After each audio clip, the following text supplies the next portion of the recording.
ভকত বৎসল হয়। এই ভকত বৎসল হরি ব্রহ্মার নামক পুত্ররূপে আমি জন্ম লাভ করি। তদুগুণের কীর্তন করে ঘুরি পুরিছ আছে সংসার মাঝে।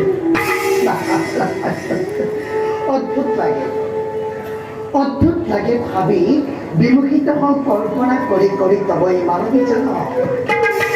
কারণ জন্ম তুমি অন্ধকার কারাগারে পূর্ণ করেছিলে তুমি মাতৃগৃহ। কৈশোরে পড়া নানা লীলা করে আজি তুমি এই জগতের প্রাণ কর্তা রূপে ঘোলা পড়েছিল। হয়তো ধৈর্যের ভগত বৎসল হরে কিন্তু কি জানাত এই দেবরেখে ডাকো তোমার করুণার পরা কেতিয়াও বঞ্চিত নকৰি তাকে একচিত্তে কৰিছো কামনা প্ৰভু, কৰিছো কামনা।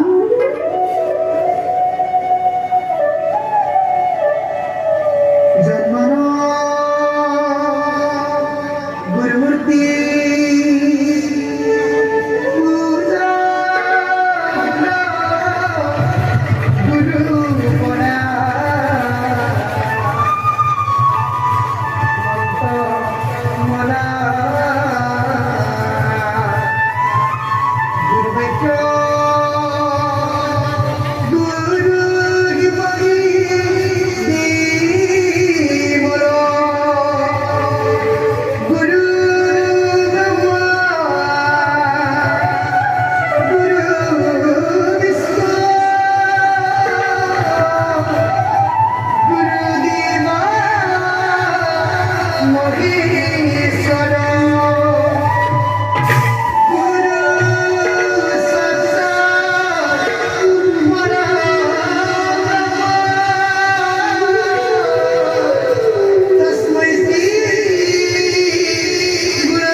আমি